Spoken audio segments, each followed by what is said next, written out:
Olá, meus irmãos e minhas irmãs do Centro Espírita Antônio de Pádua. Eu sou Breno Fialho do Centro Espírita Irmã Rosa e, por um gentil convite da Dorinha, tenho a oportunidade de apresentar este trabalho, este estudo. Agradeço a oportunidade da tarefa, do trabalho e saúdo também a outros irmãos que, porventura, aqui cheguem interessados pelo tema e queiram acompanhar o nosso estudo. O tema de hoje é oração e reforma íntima. Vamos ver como entrelaçam-se esses dois temas muito importantes da nossa doutrina. A oração, muito importante em todos os credos cristãos, e a reforma íntima, que é o objetivo da nossa encarnação, a nossa melhoria.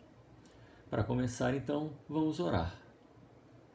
Bondoso Pai, Mestre Jesus, agradecemos a oportunidade deste encontro, deste estudo, e rogamos que a luz do Mestre Jesus esteja entre nós, esteja presente em nossos lares, em nossos ambientes, nos fortificando para o bem, iluminando o nosso caminho da melhoria íntima de cada um de nós, do nosso progresso, em relação a nós próprios, em relação ao próximo, à família, à sociedade, para sermos melhores cristãos, fraternos, caridosos e humildes como nossa doutrina ensina.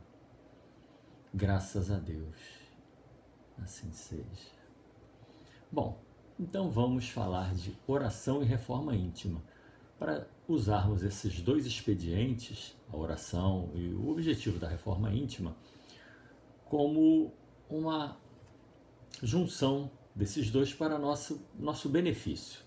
Então a gente vai definir a oração, vai ver se é uma maneira correta de orar, o mecanismo de ação, os benefícios que traz, a eficácia, quantas vezes devemos orar. Muitas vezes as pessoas perguntam, uma oração de manhã, outra de noite, uma diante da refeição é suficiente? Vamos ver como a doutrina nos orienta. E vamos tentar buscar a ligação, o funcionamento da oração junto do tema importantíssimo que é a reforma íntima. As nossas principais fontes de consulta, para a gente não se espalhar demais, vão ser o Evangelho segundo o Espiritismo, capítulo 27, é o Pedi Obtereis. O capítulo todo é destinado à oração. Livro dos Espíritos, da Lei de Adoração, a Prece, Perfeição Moral, Paixões e Conhecimento de Si Mesmo.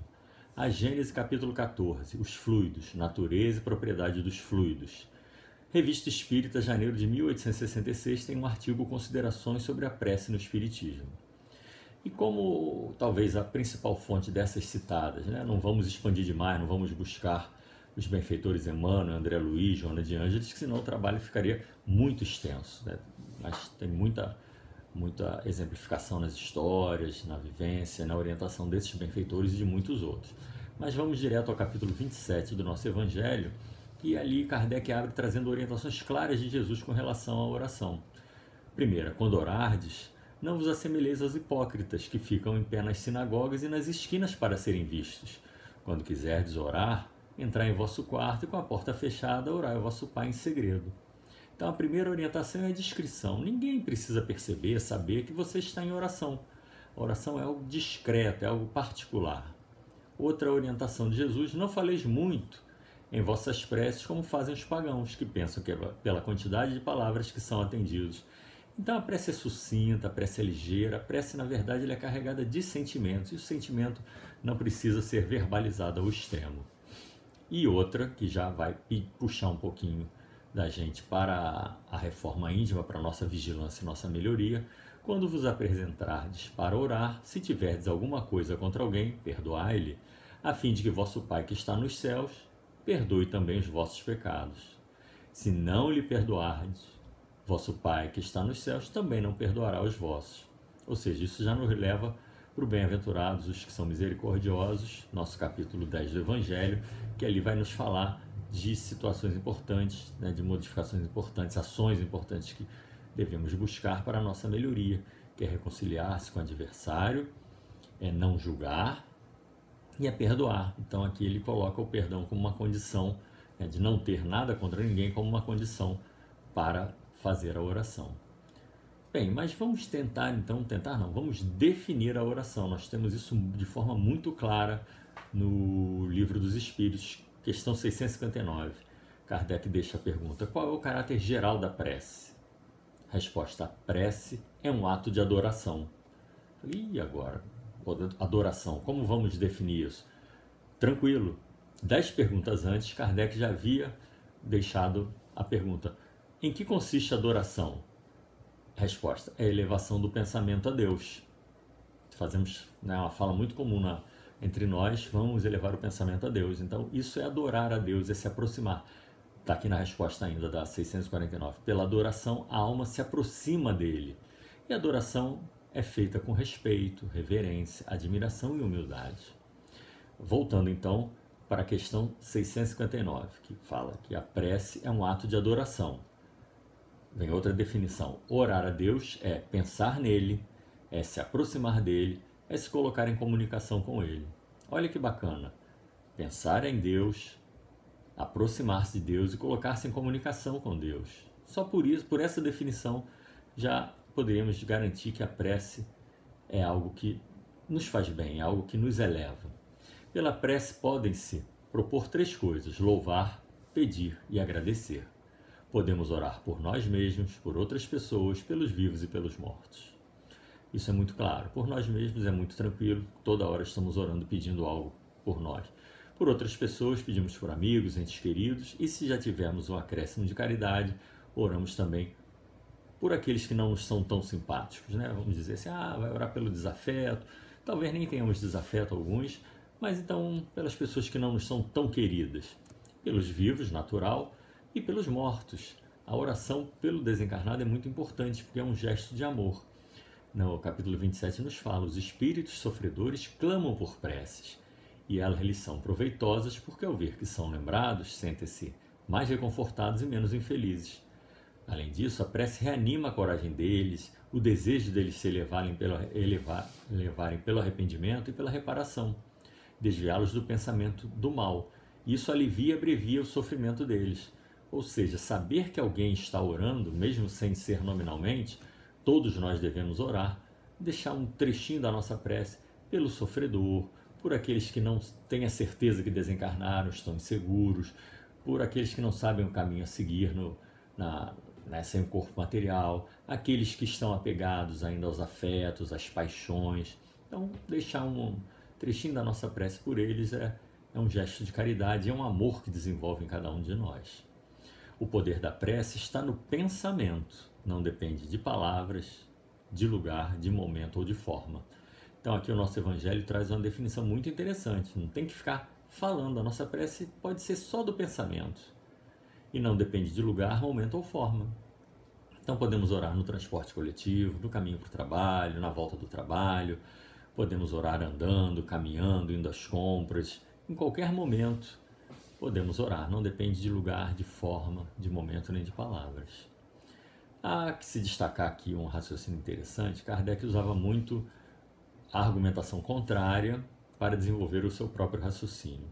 E há aqui tanto na Revista Espírita citada, quanto no capítulo do Evangelho segundo o Espiritismo 27, a negação da utilidade da prece. Kardec vai dizer que há uma corrente, havia e há, que diz que não adianta orar.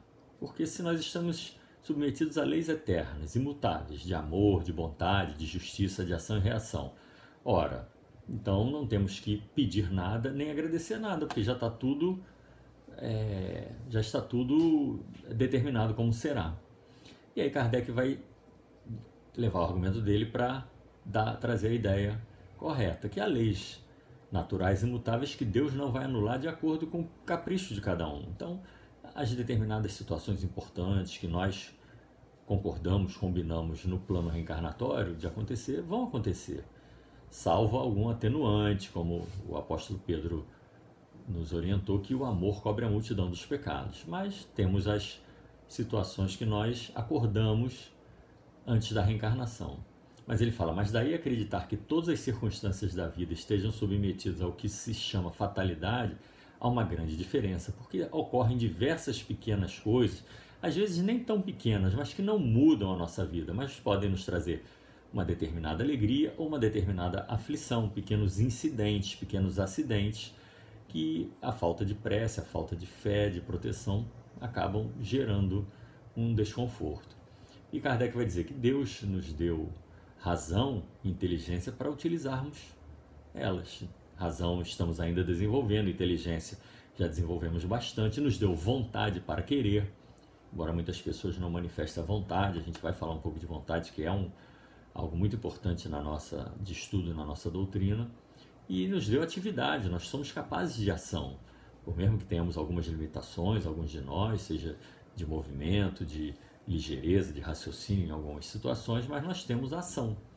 Então ele vai falar que nós tendo liberdade de ação, os nossos atos acarretam para nós e para os outros consequências, conforme façamos ou deixamos de fazer as coisas. Somos seres sociais, vivemos em sociedade, nossa pequena sociedade que é a família, nossa vizinhança, nossos companheiros de trabalho, nossos companheiros de casa espírita, grupos de estudo, comércio que nós frequentamos, às vezes regularmente. Então o que a gente faz ou deixa de fazer nos acarretam reflexos. E algumas vezes a pessoa tem expectativa com relação a nós que sequer sabemos, então deixamos de fazer e decepcionamos alguém sem saber. Ou alguma ação nossa, por uma pressa, por um individualismo ainda exagerado, nós fazemos alguma coisa sem perceber que estamos incomodando o outro. E aqui eu gosto muito de destacar uma frase, um ensinamento, para mim, basilar de Emmanuel, que a disciplina antecede a espontaneidade. Ou seja, nós podemos fazer quaisquer coisas, mas, por exemplo, espontaneidade é ótimo. Se eu tenho vontade de sorrir, de abraçar, de ajudar, de estender a mão, de dar a vez, de fazer uma gentileza, como é bom fazer uma gentileza. Então isso a disciplina libera, como se a disciplina fosse uma chave de controle, um registro de controle. Então a espontaneidade, vamos dizer assim, positiva, a espontaneidade libera. Mas se eu tenho, diante de uma contrariedade, um impulso de raiva, de crítica, de destempero, aí a disciplina fecha essa válvula para não deixar isso passar. Não é que o espírito, sendo assim, vai ser frio, não. A espontaneidade, como falamos no início, alegre, positiva, da gentileza, ela é incentivada. Mas a do descontrole, do destempero, a nossa razão, a nossa disciplina deve travar isso. Lá no nascedouro, quanto mais tranquilo nós formos, melhor para nós próprios. Isso nos leva também a uma frase muito famosa de Paulo de Tarso: tudo me é lícito, mas nem tudo me convém. Ou seja, eu posso tudo, mas tudo que eu faço tem seus reflexos e algumas coisas não são convenientes. Diante disso, Kardec termina o raciocínio dele dizendo: então, diante de tudo que a gente pode fazer ou não, Deus pode atender alguns dos nossos pedidos sem alterar a imutabilidade das leis que regem o conjunto, desde que se submetam à sua soberana vontade. Ou seja, o que não é capital fundamental no nosso dia a dia, e muitas situações acontecem, os atrasos, os tropeços, pequenos acidentes, isso tudo pode ser evitado com a prece, com a proteção, com o equilíbrio, a calma e a tranquilidade. Muitos infortúnios são evitáveis diante do pedido da prece e da proteção, e a gente vai desenvolver isso aqui já adiante. Questão 633 do Livro dos Espíritos. A prece é um trechinho da resposta. A prece traz para junto de vós os bons espíritos, que dão a força de suportar as provas com coragem e fazem com que pareçam menos duras. Então, quando nós oramos, não é que os espíritos vão tirar a prova, a dificuldade diante de nós, eles vão nos dar força para seguir. Isso é justo, eles não podem nós não temos pistolão no plano espiritual. Então eles vêm nos dar força para a gente estar diante das dificuldades. Então nós não vamos ficar relembrando, eles vão nos ajudar a não ficar relembrando os infortúnios, revivendo o que foi desagradável quando saímos à rua, repetindo para os outros a história que foi desagradável, que alguém nos esbarrou, não pediu desculpa, algo pequenino, mas se a pessoa fica repetindo aquilo acaba ganhando volumes, pode estragar o dia da pessoa, ficar remoendo. E a palavra que eu gosto muito de destacar nesse contexto é o ressentimento. A pessoa que ressente é que sente repetidamente. Então ela vai ficar sentindo aquilo, ficou magoada, ficou sentida, e vai ficar repetindo aquilo e torna aquilo algo desagradável de ficar girando nos seus sentimentos. Então, como vai funcionar a prece? A observação permitiu constatar a eficácia da prece pelo modo de ação, desde que, pelas leis dos fluidos, compreendemos o poder do pensamento, também compreendemos a prece, que é ela um pensamento dirigido para um fim determinado. Ou seja, a partir daqui, como estamos falando em fluidos, e está equivalendo a prece ao pensamento, e realmente é, porque a prece não precisa palavra, eu posso apenas pensar, expor os meus pensamentos, né, de forma organizada, ao alto, então não preciso verbalizar. E a prece e o pensamento funcionam mexendo com os fluidos à nossa volta. Vamos passar rapidamente no capítulo 14 da Gênesis, que é muito interessante, vale uma leitura com mais calma na primeira parte, mas vamos tentar entender que o fluido é o veículo do nosso pensamento. Tudo que a gente pensa, a gente afeta o fluido ao nosso redor. A propriedade deles é modificada, como, por exemplo, uma água que passa no rio, de acordo com o fundo daquele rio, se é de lama, se é de calcário, dependendo da pedra, do lodo, da areia, aquela água ganha determinadas características. Assim também é o fluido que está ao nosso redor, fluido primitivo, com relação aos pensamentos. Então, o fluido é impregnado pela qualidade boa ou qualidade má dos pensamentos que colocam esse fluido em vibração. E o pensamento, ele é modificado pela pureza ou impureza dos sentimentos. Então aí, já estamos amarrando a qualidade que o pensamento dá ao fluido para os nossos sentimentos. E aí a necessidade, então, mais um toque da reforma íntima neste item. Quanto melhores forem os nossos sentimentos, melhor nós pensamos. Bom, continuando, o pensamento do espírito encarnado, então, age sobre os fluidos. Tudo que nós estamos pensando neste momento está alterando o fluido, está corrompendo o fluido ao nosso redor. Mas os fluidos espirituais dos espíritos também agem sobre o fluido e transmite-se de um ao outro pela mesma via, conforme bom ou mal, saneia ou vicia os fluidos ao nosso redor e ganha impulso e vai adiante. André Luiz fala muito sobre isso em muitas de suas obras, né? Imagina o centro de uma grande cidade, Niterói ou Rio de Janeiro, pessoas aflitas, pessoas com problemas, pessoas alegres, como são os fluidos ao redor de todo mundo, né? Então os fluidos agem porque eles são energia, eles agem sobre o perispírito, e o perispírito, como está em contato molecular com o nosso corpo material, e aí a gente sente. Então, por isso, às vezes a gente entra no ambiente ou está ao lado de uma pessoa que a gente vai dizer assim, carregada, negativa, a gente sente um pouquinho daquele peso. Ou, por outro lado, se entra num ambiente alegre, de oração, a gente sente uma certa leveza, começa aos poucos. É como a nossa chegada na casa espírita. Às vezes chegamos aflitos, às vezes até atrasado, vindo de um compromisso, na hora do almoço, saindo do trabalho. A gente chega ali às vezes corrido, mas daqui a pouco a gente acalma, faz a prece, né?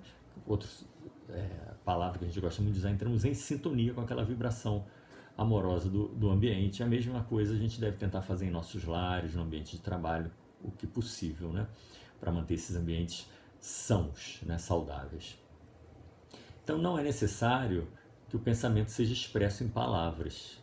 A irradiação fluídica nem por isso será menor, seja expressa em palavras ou não. Então, a movimentação do pensamento para o fluido independe de falar ou não, de gritar ou de ficar em silêncio pensando, porque é uma espécie de emanação de energia que vai alterar o fluido. Então, Kardec vai nos destacar que, além da ação puramente moral que a prece nos dá, tem um certo efeito material, resultante da transmissão fluídica. Ou seja, quando estamos em prece por alguém, a prece na casa espírita, que são muitas pessoas ao mesmo tempo orando, isso dá uma força fluídica àquele ambiente e pode ir em direção àquela pessoa ou sanear o ambiente no qual estamos orando. Então Kardec vai falar, depois da prece, se está fraco, sente-se mais forte, se está triste, sente-se mais consolado. E aqui mais um trecho lindíssimo de Santo Agostinho, mas no Evangelho, depois vamos falar do Livro dos Espíritos, mas capítulo 27 ainda, item 23, Santo Agostinho fala o seguinte: a prece é o orvalho divino que tranquiliza o calor excessivo das paixões. Então a prece é um instrumento importantíssimo da nossa melhoria moral, da nossa reforma íntima, porque ela é o orvalho divino, ou seja, o orvalho divino é aquilo que vem nos refrescar, vem nos trazer um bem-estar para tranquilizar o calor excessivo das paixões. Como está no nosso Livro dos Espíritos, a paixão não é algo negativo, é o que nos move, mas desde que nós controlemos a paixão. Se a paixão nos controla, nós não temos o rumo da situação. Quando nós controlamos a paixão, nós temos a rédea e nós guiamos. Então, a prece vai nos ajudar nisso, vai ser aquele refrescante diante do calor excessivo das paixões. A prece, filha primeira da fé, nos conduz ao caminho que nos leva a Deus. Então, esse caminho que nos leva a Deus, o Cristo, Jesus Cristo, nos deixou aqui, o caminho, verdade e vida. Então, a prece nos leva a esse caminho de melhoria, né? O exemplo já temos aí, as lições já estão aí. E amarrando os dois assuntos, tem aqui a 660. A prece torna o homem melhor? Sim.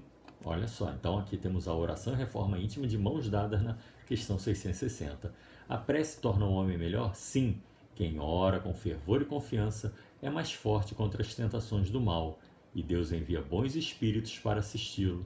É um socorro nunca recusado quando pedido com sinceridade. Então aqui tem um vigiar e orar, e está aqui dentro dessa resposta também.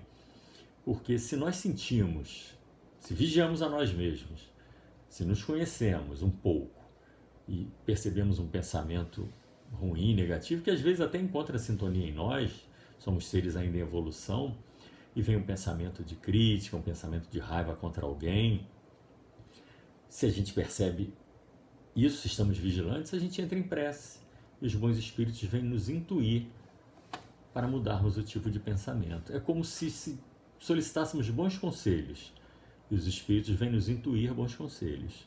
Nós vamos seguir ou não, temos a escolha. A escolha é nossa.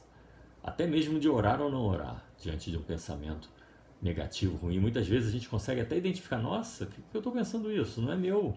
Eu já parei de pensar isso há muito tempo, né? E o que vai acontecer? Esses bons espíritos não vão afastar de nós o mal. Eles vão nos intuir o bom pensamento, para nos deixar o mérito. Então, diante de uma provocação, de uma dificuldade, ou daquele pensamento negativo que venha, eles vão nos intuir o bem. E vão fazer com que a gente evite o caminho, não passe por determinado lugar para encontrar uma má companhia. E a porta larga, o caminho errado, vai continuar existindo. Eles vão nos intuir uma mudança, não querermos uma determinada situação, segurarmos um determinado impulso. Essa é a função deles para quem pede esse socorro. A oração tem o efeito de atrair e inspirar, o efeito de atrair a inspiração salutar dos bons espíritos, pedir-lhes a força necessária para resistir aos maus pensamentos, cuja realização pode nos ser desastrosa. Então, um pensamento negativo veio, que nós somos geradores de pensamento, milhares de pensamentos por dia. Então, de vez em quando é natural surgirem pensamentos de tristeza, de raiva, de maldade, maledicência, seja tantos outros. Então, a vigilância e a oração vai nos dar essa proteção. E antes de orar, aí Kardec no item 4 do capítulo 27 vai falar como Cristo falou. Antes de orar, se tiver alguma coisa contra alguém, perdoa. Porque a prece não será agradável a Deus se não vier de um coração purificado, de todo sentimento contrário à caridade. Então aqui já nos é um peso maior. Não basta ficar orando de qualquer maneira. Eu tenho que me preparar, não só naquele momento. Eu tenho que purificar meus sentimentos, e a gente vai ver isso algumas vezes aqui, que deu para destacar várias vezes aqui nesse roteiro que nós preparamos. Junto à introdução do Livro dos Espíritos tem os prolegômenos, e ali tem a mensagem do grupo de espíritos da codificação. Eu destaquei um trechinho do parágrafo final. Lembra-te de que os bons espíritos só dispensam assistência aos que servem a Deus com humildade e desinteresse, e que repudiam a todo aquele que busca a senda do céu, um degrau para conquistar as coisas da terra, que se afastam do orgulhoso e do ambicioso. O orgulho e a ambição serão sempre uma barreira erguida entre o homem e Deus. Então, os bons espíritos só dispensam assistência aos que servem a Deus com humildade e desinteresse. Mais uma vez confirmando que a prece, ela tem que vir de um coração suave, purificado. E aí vale aqui destacar, fora do 27, temos o capítulo 17 do Sede Perfeitos, o item 10, o homem no mundo. Olha o trechinho da mensagem. Purificai vossos corações. Não vos deixeis perturbar por nenhum pensamento fútil ou de prazeres materiais. Elevai vosso espírito em direção àqueles que vós chamais. Então o que ele fala aqui? Toda hora nós estamos fazendo prece, pedindo a Deus, a Jesus, aos bons espíritos, uma força, um socorro. Então ele fala, elevai vosso pensamento em direção àqueles que vós chamais. Ou seja, temos que purificar para que a gente possa ascender, se aproximar um pouco desses irmãos a quem nós chamamos. Para que eles, encontrando em nós as necessárias condições, possam lançar em quantidade a semente que deve germinar em vossos corações e nele produzir os frutos de caridade e justiça. Ou seja, nós devemos nos limpar, nos preparar para orar a esses irmãos pedindo assistência. A oração do orgulhoso, do egoísta, só vai ter valor se for como arrependimento.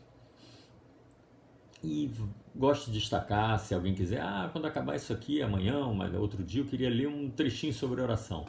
Então, leia do capítulo 27, a instrução de espírito número 22, de maneira de orar. Nós vamos trazer alguns trechinhos dela, aqui está o primeiro. Vossa prece deve conter o pedido das graças de que tendes necessidade, mas das autênticas necessidades. É inútil pedir ao Senhor para encurtar vossas provas, para vos dar alegrias e riquezas.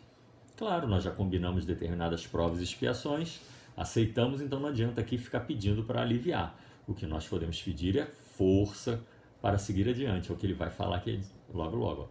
Rogai-lhe para vos conceder os bens mais preciosos, a paciência, a resignação e a fé. Paciência para a gente saber esperar os momentos, passar pelo que tem que passar. Resignação, aceitar diante do que não puder ser mudado. E fé como um motor para a gente seguir adiante, uma alavanca para seguir adiante. Aí ele pergunta aqui, que pedis a Deus na maior parte das vezes? Já vos lembrastes de pedir-lhe a vossa melhoria moral? Ora, aqui está a reforma íntima. Nós temos orado a Deus para pedir auxílio para a nossa reforma íntima? O cuidado para nós termos a nossa reforma íntima? Estamos lembrando de pedir isso? Da mensagem A Fé e Caridade, de um Espírito Protetor no capítulo 11, item 13, vamos destacar aqui, hoje na vossa sociedade, para seres cristãos, não é necessário mais o sacrifício do mártir nem o sacrifício da vida. Na época de Jesus, logo depois, os primeiros cristãos sofreram no corpo e na carne a violência, com a perda da própria vida, o martírio, muitos queimados. Isso hoje não existe mais, mas olha o peso que ficou para a gente. Hoje, para seres cristãos, o que é sermos cristãos? É seguir Jesus Cristo. Estamos seguindo o modelo dele de bondade, de simplicidade? Vale a pena a gente questionar e pensar sobre isso, né? Mas para sermos cristãos, é necessário única e simplesmente o sacrifício do vosso egoísmo, do vosso orgulho e da vossa vaidade. Então ele aqui não falou só do orgulho e o egoísmo, que é falado diversas vezes na nossa doutrina. Ele destacou aqui também a vaidade. E vamos expandir esses três probleminhas de personalidade. E aí temos a famosíssima questão 919 e 919A do Livro dos Espíritos, e a pergunta é qual o meio mais prático e eficaz de nos tornarmos melhor e resistir aos arrastamentos do mal. Então a resposta é conhece-te a ti mesmo. Mas a dificuldade, vem Kardec na sequência, está precisamente em conhecer-se a si mesmo. Qual é o meio de conseguir isso? Aí Santo Agostinho dá uma resposta que não é tão pequenininha, mas nos orienta a interrogar a própria consciência ao fim de cada dia com alguns questionamentos. Se eu faltei com o dever, será que eu deixei de fazer alguma coisa que deveria ter feito? Se alguém tem do que se queixar de mim, será que o que eu fiz, alguém pode falar que não foi legal, que eu magoei, que eu não tratei com respeito? O que fiz e com que objetivo? Eu posso passar tranquilamente pelas ações que eu fiz e o objetivo que me levou a isso? Uma medida que é muito útil. Se o que eu fiz eu censuraria no outro, porque se eu fiz eu posso dizer, não, eu fiz porque eu estava com pressa, eu fiz porque eu estava atrasado, eu fiz porque eu estava nervoso, mas se eu vejo isso no outro eu compreendo. Então, fiz algo que não confessaria a ninguém, que eu tenho que manter em segredo? Temeria retornar agora ao plano espiritual onde nada é oculto? Então, é o mecanismo que Santo Agostinho deu uma espécie de exercício para a gente tentar fazer diariamente, ou de tempos em tempos, para descobrirmos onde podemos melhorar, no que estamos falhando. Então, isso é o conhece-te a ti mesmo. Mas não basta o conhecer-se a si mesmo. Ou, junto com conhecer-se a si mesmo, temos que ter uma certa coragem e a firmeza de que é um exercício que queremos fazer. Porque se a gente realmente vai se conhecer, sem querer esconder nada de nós próprios, porque fazemos muito isso, temos que ter coragem, mas temos que ter respeito pelo que a gente vai encontrar, porque somos seres em evolução, então nem sempre vamos encontrar coisas agradáveis. Talvez algumas ações nossas nos decepcionariam se olharmos com mais vagar. Então, junto com conhecer-se, é muito importante a gente se aceitar. Eu me conheço, eu me aceito. Só assim eu consigo me melhorar. Porque se eu escondo de mim, eu não me aceito e digo que aquilo não é meu, só foi aquela vez, eu estou escondendo de mim, eu estou criando máscaras. E aí eu não consigo me melhorar. Então é importante, junto com conhecer-se, aceitar-se para melhorar. E para isso, mãos à obra. Questão 909 do Livro dos Espíritos. Olha só, de novo aparece aí uma palavrinha forte, a palavrinha sempre. O homem poderia sempre vencer suas más tendências pelos seus esforços? Poderia vencer sempre suas más tendências? A resposta é sim, pelos seus esforços. Então nós sempre poderemos vencer nossas más tendências pelos nossos esforços. Sim. E olha o complemento, e algumas vezes com pouco esforço. É a vontade que lhe falta. Como são poucos dentre vós os que se esforçam. Uma puxadinha de orelha caprichada, né? Mas é bom ler de vez em quando essa questão para a gente saber, poxa, será que eu estou agindo bem? Estou exercendo minha vontade? Estou deixando para depois? Estou sendo meio displicente ou preguiçoso? E a 910, mais uma vez, amarra aí a oração com a reforma íntima. O homem pode encontrar nos espíritos uma assistência eficaz para superar suas paixões? Se ele orar a Deus e ao seu protetor com sinceridade, os bons espíritos certamente virão em sua ajuda, porque é missão deles. Então, aí mais uma vez, andam entrelaçadas a prece e a reforma íntima, ou seja, já nos lembramos de pedir a nossa reforma íntima, a nossa melhoria moral, aos bons espíritos para nos ajudarem, temos essa vontade, essa disposição. É um compromisso realmente nosso, a nossa melhoria, ou a gente ora só para pedir força, para pedir socorro? Como está a nossa prece, né? E como lá, agora há pouco a gente destacou egoísmo, orgulho e vaidade, vamos aqui algumas provocações sem nenhum fundo científico. Fui lembrando de algumas coisas e colocando aqui como se fosse um teste. Somos egoístas? Porque a gente pode pensar, não, eu estou numa casa espírita, vou às reuniões, faço minha assistência, estou no caminho do bem, já estou no caminho do ser angélico, né? Mas vamos lá, vamos ver se temos alguma característica depois com sinceridade dentro do que conhece a si mesmo, do egoísmo. Penso prioritariamente em meus interesses? Tenho dificuldade em abrir mão de alguma coisa, seja da posição, da fila, de recursos? Não tenho empatia? Não gosto nem quero ouvir as necessidades, as histórias do outro, a não ser que seja para me satisfazer com a dor alheia? Algumas pessoas se satisfazem com a dor alheia, né? Tenho dificuldade em ajudar desinteressadamente? Ou seja, vou ajudar porque é um sentimento, quero ajudar. Porque ou eu espero retorno pelo que fiz, um crédito, um agradecimento. Eu estou sempre esperando agradecimento. Tenho dificuldade em me doar aos filhos? Apresento desculpas e terceirizo a presença junto deles? Ah, não, é a vida moderna, eu tenho que trabalhar mais, eu tenho que estudar mais, eu tenho que fazer um curso de idiomas, é meu mestrado, é minha faculdade, então eu não consigo. Como é que está?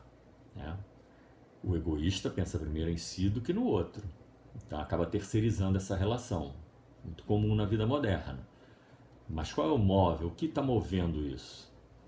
Eu me aproximo de pessoas para ter benefícios, ou seja, me aproximo sempre esperando alguma troca, algum benefício. A pessoa egoísta gosta muito de controlar tudo. As contribuições e necessidades dos outros são inferiores às minhas. Isso me torna excessivamente crítico. É uma característica do egoísta, assim como do orgulhoso. Muitas características do egoísta são comuns ao orgulhoso, mas acaba que ele é excessivamente crítico. Eu tenho dificuldade em me satisfazer com o que tenho, quero sempre mais. As necessidades dos outros vão para segundo plano, seja de família, de conhecido, etc. E o egoísta manifesta muito ciúme. Então essa é uma listinha que saiu assim, sem rigor, de egoísmo. Agora vamos para o orgulho. Dificilmente admito o próprio erro, tento contornar com uma desculpa. Por exemplo, deixei cair porque você me deu pressa. Esqueci porque você mandou ir rápido. Deixei cair porque o chinelo estava no meio do caminho. Fiz assim porque eu entendi que você falou assim. Ou seja, nunca eu me equivoco. Eu sempre tenho uma desculpa, porque eu não erro. Acredito estar sempre certo, então, por conta disso. Me acho superior aos outros e devo ser o centro das atenções? Minhas ações denotam preconceito, porque o orgulhoso tem muito preconceito. É um julgador, e aí quem não se veste como ele está errado, quem não usa o que ele usa está errado, etc, etc. Quem não é como ele está errado. Tem dificuldade em pedir desculpas? Não gosta de pedir ajuda? Dificuldade em arrepender-se?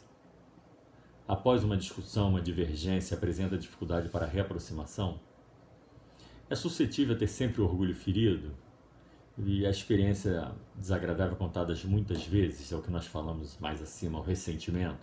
Alguém esbarrou na rua, alguém tomou a nossa frente, ou no trânsito, e aquilo rende, né? Parece que tem um certo prazer em ser a vítima, porque é sempre melhor que o outro. Assim como o egoísta tem dificuldade em amar verdadeiramente, o amor doação, o amor entrega, tem sempre outras coisas importantes a fazer. Apresento inveja? Me incomodo com alegria, sucesso ou prosperidade alheia? O orgulhoso se incomoda muito com o outro. Pelo menos aqueles que estão no entorno devem ser inferiores a ele. Há estudos nisso. Dentro de um grupo de pessoas, se eu sou o que eu tenho o maior salário, eu estou feliz, mesmo que seja muito inferior à média de outros grupos. Mas se no meu pedaço eu sou o melhor, eu estou satisfeito, né? Isso é uma característica do orgulhoso.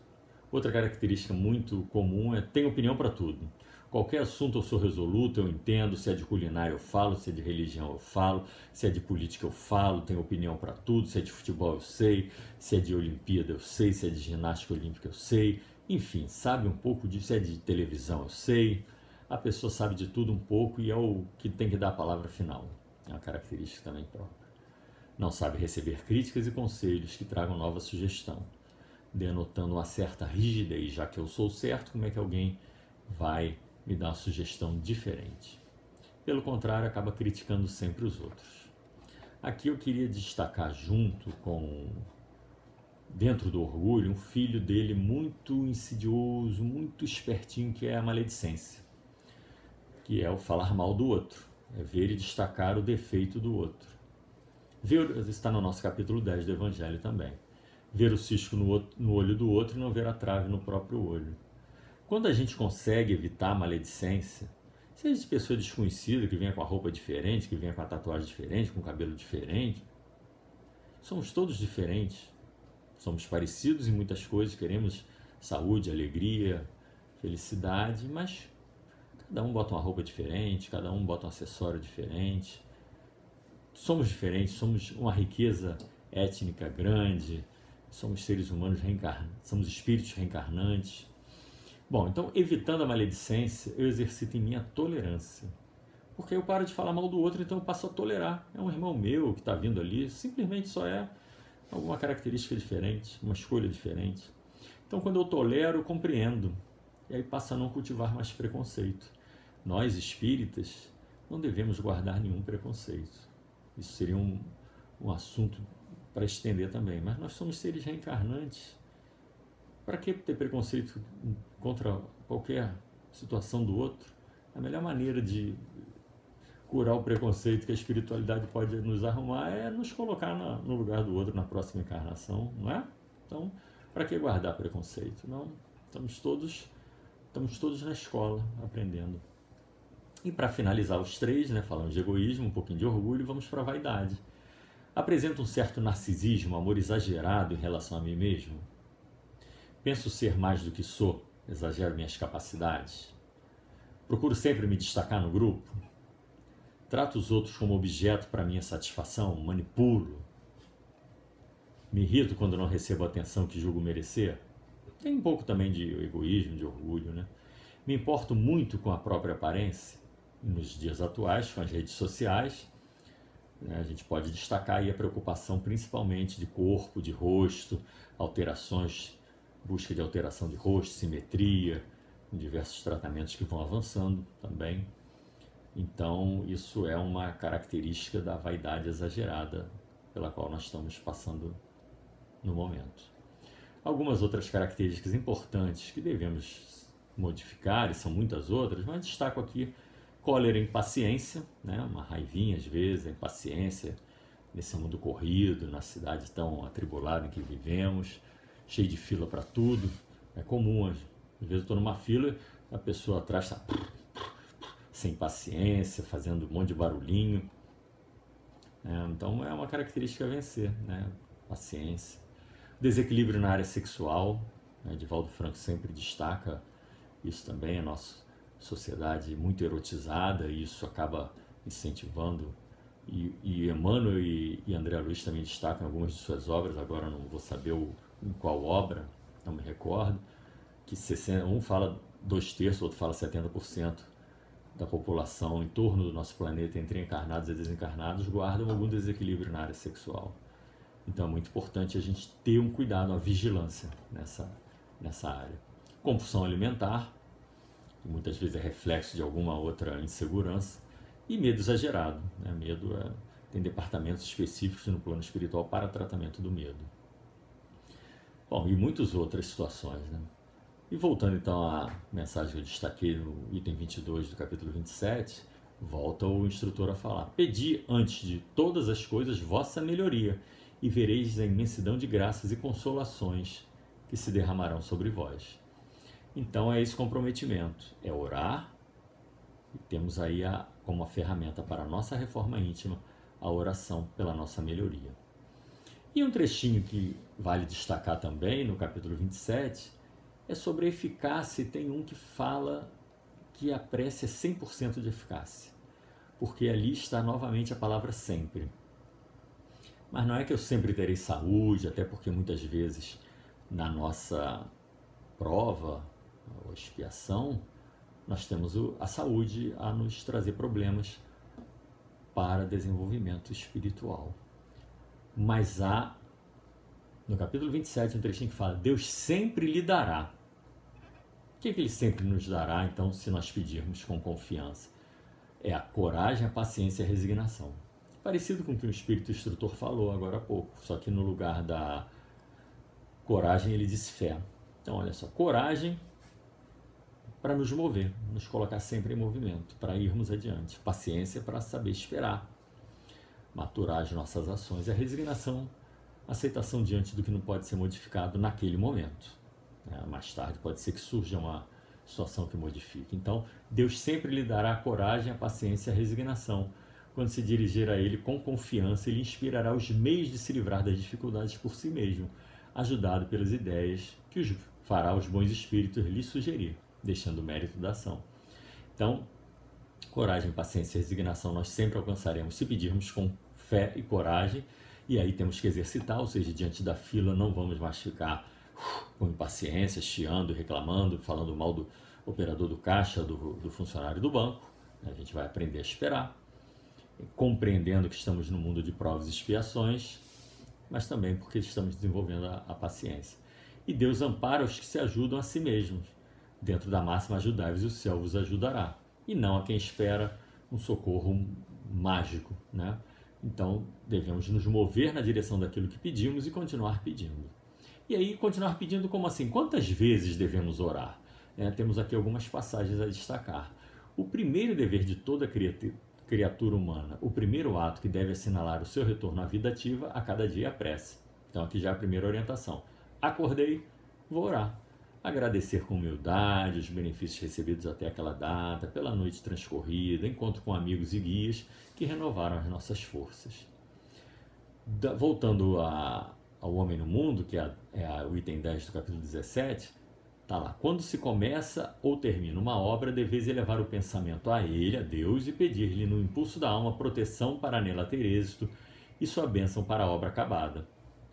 Aqui está a explicação. Diante de uma exposição, seja aqui gravada ou na própria casa, a gente faz uma prece antes e faz uma prece depois. Ou seja, é uma obra, é uma tarefa que estamos fazendo, então a gente pede antes e agradece depois.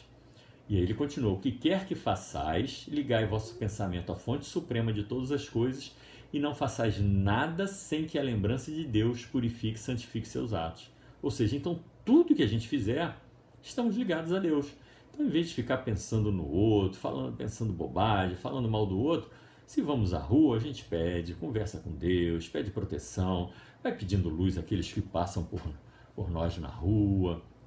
Se a pessoa está com algum mau humor, a gente manda um pensamento de paz e a gente passa a exercitar o amor em nós mais intensamente. Então, estamos indo ao trabalho, a gente ora, voltou do trabalho, a gente ora, saiu para o comércio, a gente ora, voltou, ora, vai ao médico, ora, voltou, ora. Então a gente começa a ver que a oração é quase assim o tempo todo. Tanto que a palavrinha sempre vai aparecer de novo aqui, ó. Deveis orar sempre. Durante a jornada de trabalho, a prece deve constar como parte do cumprimento de vossos deveres, qualquer que seja a natureza deles, sem exceção. Então pode ser um trabalho importante, pode ser um trabalho simples, pode ser uma diversão, pode ser ajudar o outro, pode ser fazer compras, etc. Então qualquer ação que seja, devemos orar sempre. A palavra sempre apareceu aí de novo. Então quanto mais orarmos, mais estamos pensando em Deus, entrando nos aproximando de Deus e entrando em comunicação com Ele. Então é ótimo, em vez de pensar em medos, já sabemos o que vamos fazer naquele momento. Saímos, digamos, para trabalhar. Então agora vamos orar a Deus pedindo tranquilidade, paz, sucesso no trabalho e assim por diante. Então estamos encerrando o nosso estudo, é o entrelaçamento da oração e da reforma íntima. Quantos benefícios nós podemos chamar para nós pela prece, para a nossa melhoria, desde que façamos o movimento pela vontade, ajudai-vos e o céu vos ajudará. Exercitar a vontade na direção do bem que a gente quer pedir a Deus com sinceridade, já que a doutrina espírita nos explica, estamos na encarnação para a nossa melhoria, para o nosso desenvolvimento. Então, assim, a prece é uma ferramenta para nos ajudar, nos faz ascender um pouco, nos coloca na proximidade dos bons espíritos que vão semear em nós as boas sementes para fazer germinar em nós o que a doutrina nos fala, que a caridade é a humildade. Então é isso, meus irmãos, agradeço, um abraço fraterno e não é porque estamos falando em oração, mas vamos orar agradecendo o momento que tivemos. Bondoso Pai, Mestre Jesus, mais uma vez agradecemos a oportunidade. Benfeitores espirituais que estão conosco neste momento, a cada reprodução desse vídeo, nos fortificando, satisfeitos por continuarmos estudando a doutrina cristã espírita. Que a nossa saúde se fortifique, que os nossos sentimentos de fraternidade ganhem força cada vez mais, para que pelo sorriso, pela mão que possamos estender, continuamos ajudando ao nosso próximo. Que a luz do Mestre Jesus permaneça em nossos lares, brilhe e se irradie, e que essa luz se ligue a outros pontos de luz que estão em prece mundo afora, pedindo paz, pedindo cura, saúde, também para os espíritos. Graças a Deus, assim seja. Mais uma vez, muito obrigado, um abraço fraterno a todos, muita luz, muita paz, muita saúde. Obrigado.